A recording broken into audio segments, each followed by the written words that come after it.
என்ன பண்றீங்க? எப்படி இருக்கீங்க? நல்லா இருக்கீங்களாப்பா? இன்னைக்கு நம்ம வீட்டில் வந்து பார்த்தீங்கன்னா இன்னைக்கு ரம்ஜான்னாவே பிரியாணி தான். பிரியாணியில் தான் இன்னைக்கு ரம்ஜானே பூர்த்தி அடைஞ்ச மாதிரி இருக்கும் இல்லையா? சரி, நமக்கு இஸ்லாமிய நண்பர்கள் கொஞ்சம் கம்மி தான், எல்லாம் தூரமாக இருக்காங்க. அதனால அவங்க கொடுக்கலன்னு நம்ம வேதனைப்படக்கூடாது. எல்லாருக்கும் தான் சொல்கிறேன் இதை.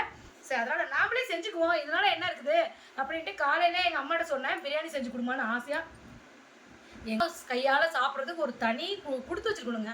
அதனால் இப்போ எங்கள் அம்மா எப்படி பிரியாணி செஞ்சுருக்காங்க என்னன்றதை பார்த்துருவோம் இல்லையா? வாங்க, என்னென்ன கொடுத்துருக்காங்கன்னு முதல்ல பார்க்கலாம். இங்கே பாருங்கள், நல்லா சூப்பராக ஜீரக சம்பா ரைஸில் செஞ்ச சிக்கன் பிரியாணிங்க பாருங்கள் எப்படி இருக்குது பாருங்கள். வாசம் அப்பா மூக்க தொலைக்குதுங்க. எங்கள் அம்மானா அம்மா தாங்க, சரியான குக்குங்க எங்கள் அம்மா.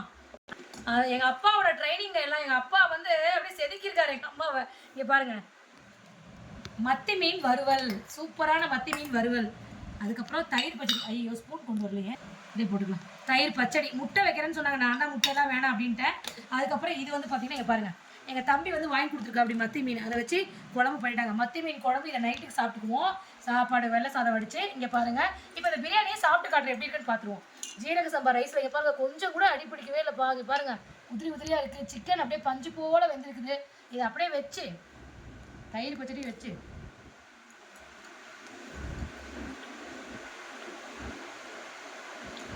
சூப்பராக இருக்குது பிரியாணி. நான் பிரியாணி சாப்பிட போகிறேன். நீங்களும் யார் யார் பிரியாணி சாப்பிட்டீங்கன்னு கமெண்ட்டில் சொல்லுங்கள்.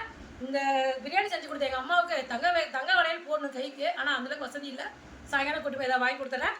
வாங்க சாப்பிடலாம்.